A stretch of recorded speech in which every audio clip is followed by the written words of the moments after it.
काय सांगाल स्वामी विवेकानंद पोलीस ठाण्याच्या हद्दीमध्ये यशवंत विद्यालयात छेडछाडीचा प्रकार झालेला आहे मुलीच्या बाबतीत त्याच्यावर काय मुवमेंट आपण केला काय यशवंत विद्यालय विवेकानंद चौक पोलीस स्टेशन हद्दीमध्ये आज रोजी शालेय विद्यार्थिनींसोबत शिक्षकेतर स्टाफ त्या शाळेतील यांच्या मार्फतीने त्यांची लैंगिक अश्लील छळ आणि त्यांना अश्लील टोमणे मारल्याचा त्यांच्यासोबत शरीराशी झटापट केल्याचा प्रकार उघडकीस आला होता।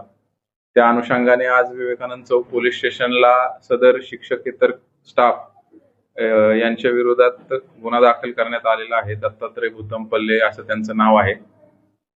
त्यासोबतच त्या शिक्षक शाळेतील इतर 2 शिक्षक आहेत ज्यांना मुलींनी हा प्रकार यापूर्वी सांगितलेला होता, मात्र शिक्षकांनी ती माहिती तात्काळ पोलिसांना दिली नाही।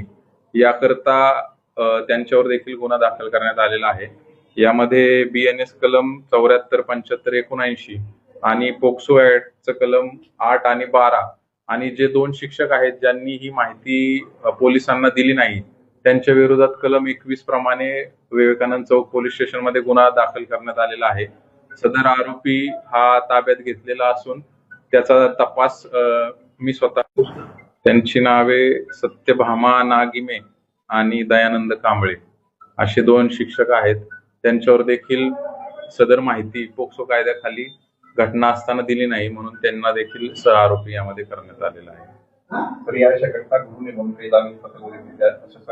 आम्ही त्याबाबत देखील विचारपूस केली असता सदर मुलींनी शाळेमध्ये दामिनी पथकाची व्हॅन आणि कर्मचारी हे येत असल्याबाबत सांगितलं, मात्र त्यांनी त्यावेळी ती घटना शिक्षकांनाच कळवलेली होती, मात्र दामिनी पथकापर्यंत ती घटना आलेली नव्हती।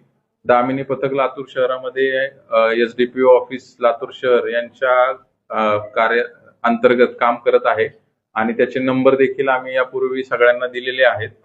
तर त्या नंबरवर तक्रार दिल्यास तात्काळ आम्ही त्या ठिकाणी येऊन दामिनी पथक देखील आपल्याला मदत करेल असं मी सर्वांना आवाहन करतो।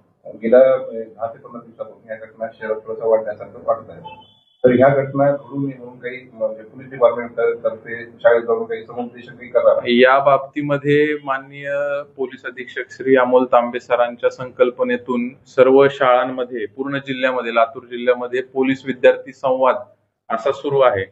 त्या अंतर्गत विविध शाळांमध्ये जाऊन आहोत। त्या अनुषंगाने देखील विविध प्रत्येक पोलीस स्टेशनच्या अंतर्गत येणाऱ्या शाळा महाविद्यालयामध्ये त्या ठिकाणचे प्रभारी अधिकारी हे स्वतः त्यांचे दुय्यम अधिकारी तसेच आम्ही स्वतः